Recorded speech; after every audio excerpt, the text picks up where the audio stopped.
Give me a strong ally, someone with the kind of power to help me defend time itself. This wish I ask of you, Shenron. Your wish is granted.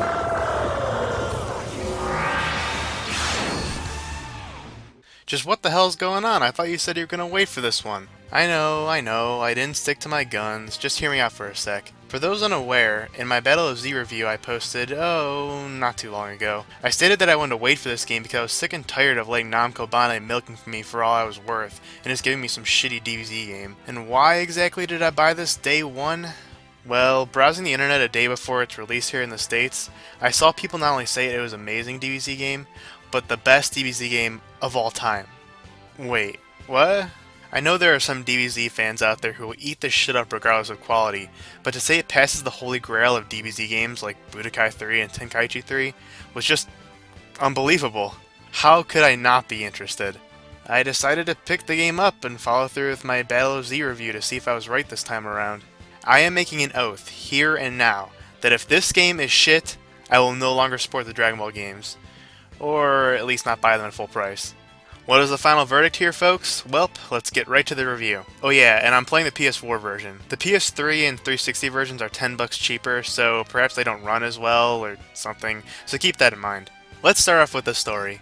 The game begins with some of Goku's iconic battles versus Frieza, Cell, and Kid Buu. Once we notice things aren't going too well, and by that I mean the villains have this purple aura thing, shit starts to go down, and the shards that represent these moments in DBZ history start shattering, signaling something is wrong with the timeline. We then get our little anime opening and see Trunks wish for an ally strong enough to help solve this dilemma. Weird, don't you think it'd be smarter just to wish for the timeline to be fixed? Well, Shenron would probably give some half-assed response like, Oh, that's beyond my power. or, Nah, brah, I don't feel like it. Anyway, this is where the whole custom character comes into play. One of the biggest, if not the biggest, aspect of this game. We'll go into this later though. He or she is the ally Trunks wish for, and it represents you, the player, and it's up to you to fix what is happening. You're not alone, however. Trunks reveals that tons of fighters are helping restore the balance to the timeline, and these fighters are known as the Time Patrol, who reside in Toki Toki City, a place somewhere in the timeline or in between dimensions or some cool shit like that. So like I said earlier, as a Time Patrol member, your mission is to correct the flow of time and help the DBZ warriors defeat these overpowered versions of the villains we know. Saying this story is a breath of fresh air is an understatement. You cannot believe how much I like this. It's the perfect compromise. You get the canonical story of DBZ while also offering something new. No more skipping cutscenes because you've seen it 100 times, and no more, oh, here's the galaxy mode, have fun. Sure, it doesn't have as much detail as, say, Budokai 1, but you still gotta give props here. Let's move on to the gameplay. Seeing this at first, it reminded me of Tenkaichi, only a little slower like the Budokai games. After actually playing it for myself, I realized something. It was a lot like Battle of Z, or at least what Battle of Z tried to be. It's 3v3 this time. You can fly around locking onto different enemies, you can revive your allies and all that stuff. However, there is more an emphasis on skill and experience rather than just, oh, have these certain cards equipped and oh, have these certain characters on your team because you need certain types, blah blah blah blah, all that lame ass shit. Because of this, combat feels extremely fair, and if you lose, it's because you didn't play to the best of your ability or you aren't strong enough yet, not because of some stupid AI. On top of that, gone is a stupid type system, so you can enjoy playing as any character. Yes! Enough about that shitty game though, let's get back to the fighting mechanics. You have 4 supers by holding the right trigger, and 3 ultimates by holding both triggers, one of those ultimates being a defensive type. Speaking of defense, we now have a stamina bar which allows us to use these defensive ultimates, as well as teleport out of enemy combos, thank God. You also have 4 battle items that you can use, and obviously enough the best to use are the health variety to give you a fighting chance when things are getting rough. All I can say is it's pretty awesome. Not only does it combine the teamwork aspect I liked in Battle of Z, but it's so much more fair and rewarding. Can't complain whatsoever. The controls are pretty tight too. I won't go into what every button does since the tutorial level does that, but I find them to be pretty nice. The only gripe I have with them is in order to descend, you have to click in the left analog stick, whereas ascending is just the A or X button depending on what system you're playing. It's a little awkward and takes some getting used to, but aside from that, everything checks out. Alright, now let's get into the biggest selling point of this game. Yes, custom characters are back from Ultimate Tenkaichi, and it does circles around that game. First off, we have different classes besides just Saiyan, which is awesome. There are Frieza Race class, who are fast but have weak attack. The Namekian class, who also have low attack but have high stamina. The Human class, who are balanced between both offense and defense. The already mentioned Saiyan class, who have low health but high attack.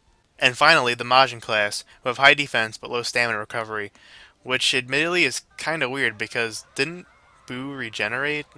Anyway. We also have male and female for these classes, except for Frieza Race and Namekian. Majin class has genders too, though, which is weird again. Guess Majin class is just the weird one. As you can see, you have tons of options, and it's more than incredible to make your own character. However, some of the options are kind of limited, and by that I mean the clothing. At the beginning, you only have one option of which you can change the color, which is nice. Once you get more clothes, however, sometimes you can't change the color. For example, if you got Goku's gi, it would have to stay that color. It's something small, I know, but I'm just saying for a sequel, it'd be even better if they added this. Let's delve into the progression for the character. The character has a level up system, which you get EXP from by doing battles. Once you level up, you get attribute points to increase a certain stat like health or more stamina. You can also learn new supers and ultimates from doing these battles. Another way to get some moves is to train under a master. These masters range from characters like Piccolo or Vegeta, who will teach you more of their moves as you get stronger. You can only have one at a time, but if you switch, you pick right where you left off, so there's no penalty, which I like. You can also make 7 more characters once you beat the game, so if you want to start over or try a different class, the option is there, which is awesome. Also, Void 8 for the male is TFS Nappa, oh my god! Adios! Slap! Booyah! No! Stop! Ah! Okay! Yeah! Speaking of characters, let's get into the most debated topic here, the character roster. Yes, it is rather small compared to games like Tenkaichi 3. This is something I never understood. You don't subtract from the roster over time you build on it. Yeah, I get that it takes time to make characters, but missing characters like Frieza's second form and third form, as well as Majin Vegeta, just isn't cool. And if or when we get a sequel, the thing I want to see the most is finally a roster bigger than Tenkaichi 3. One other thing that kinda stinks is you can't customize the moves on the characters besides your own. Yeah, I know it wouldn't make sense for the Frieza Saga Goku to know Super Saiyan 3, but I'd like at least some options. At the end of the day, these problems don't even compare to the positives of this game, and could easily be fixed in a sequel. Moving on to those positives, let's finally talk about the hub world of the game, Toki Toki City. It is here where you find every mode the game has to offer. As you already know, you have the story missions, which are replayable as well if you want to level grind. But by far the biggest aspect of the game are the side missions known as the parallel quests. These quests will get you money, EXP, and unlock you clothes, skills, and stuff like that. All these rewards are listed on the second page of the mission, so you know what you're in store for. You can also play as any character you want, and still get the EXP, so don't worry about that. One thing that kinda stinks are these rewards are given out randomly. In order to increase your chances, you gotta get a better score. How do you do that? Well, obviously you gotta wreck shit, but that at most might give you an A. If you want the S or Z rank, you gotta do what are called ultimate finishes. These are fulfilling certain conditions in the mission, which unfortunately you don't know. This will lead to lots of grinding, which can sometimes get a little annoying. Luckily, the gameplay is fun, so I still have a good time. It's just sometimes I don't know what triggers these, and other times I'll be playing the same mission over and over just to get a reward I want. Another way to unlock stuff are the shops. There's a shop for everything: items, clothes, skills, the works. Two things that stink are some of the stuff they sell aren't too good, at least the point where I'm at, which is the beginning of the Cell Saga. The last thing is with the clothing shop. You can't see what the clothes look like. If you're interested, you have to buy it, then try it on, and if you don't end up liking it, whoops, you just wasted your money.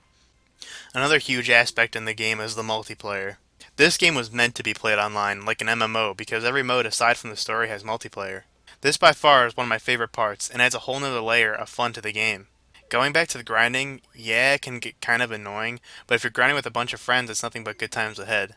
The game also has local if you guys want to fight each other. Ha! Take that, you piece of shit game! The quests don't have local, but I can totally understand that. One thing that kinda sucks though is that if you want to play it in the online mode where all the NPCs are replaced with human players, you have to select it from the main menu, which means you can't switch between the modes, which is a little annoying. I also had quite the connection issue not being able to log on. Maybe the servers are just being flooded, but if you're making a game that's practically an MMO, you need to have good servers, just saying. The presentation for this game is pretty solid. The music is catchy, the character select theme and Toki Toki City have been stuck in my head for the past couple of days.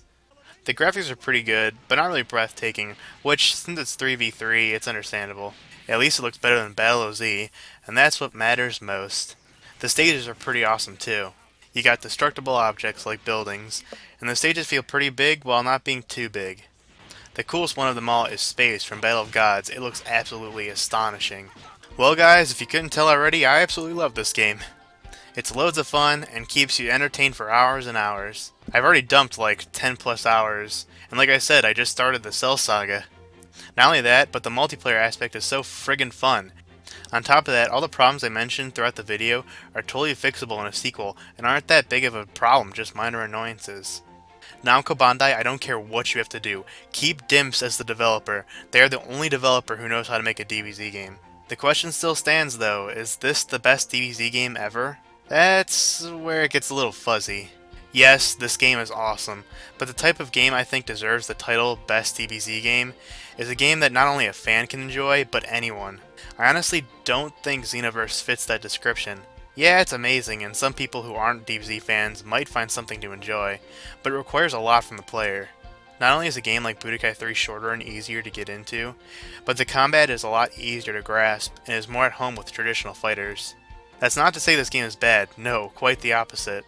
You have no idea how happy I am to say I was so dead wrong about this game, and I could proudly say that this 30-year-old franchise is not dead.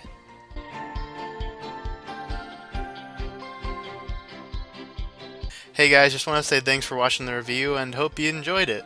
Like I said, I'm so freaking happy this game turned out to be awesome, and oh man, like I said, all the problems that, are in the game could be easily fixed throughout a sequel. Maybe they'll be, probably, I mean, this game seems to be doing okay. It's Sunday as of now, when I'm doing this, not when the video is going to be uploaded, but the game seems to be doing okay. I've seen mixed reviews here and there, but I'm pretty sure, Namco, you have to, oh my god, please, you have to keep Dimps as the developer, and hopefully Dimps make a Xenoverse 2, that'd be even awesome, and just fix all the problems I said, and man, that could, right there, be the best DBZ game. But yeah, let me know what you guys think in the comments below. If you like it, if you didn't like it, that's cool too. Or if you didn't get to play it yet, or if now you're like, damn, I gotta play this game because it's fun and stuff. And yeah, all that good stuff. So yeah, I'm gonna be getting back to more Xenoverse. Just wish I could play online. Namco, come on, the freaking servers, Jesus. The problems got even worse kind of with the servers. You can't even get into online mode anymore. Hopefully it'll be fixed soon, but yeah, that's seriously, they gotta fix that shit. But yeah, guys, that's it for me. Leave a like, and like I said earlier, comment, subscribe if you really want to. That'd be awesome. I would really like it, and it'd make my day, and I'd probably cry a little. No, I'm just kidding.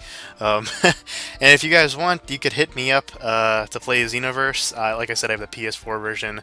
My PSN is AR the 11294, just kind of like my YouTube username, and the AR is all caps. It'll be on the screen or in the description or some shit. And yeah, hit me up to play. I'd love to. I'm grinding a bunch, trying to get all the weapons and items and all the skills, all that stuff. So yeah, I think I've rambled long enough here. So yeah, I'll see you guys later. Take care.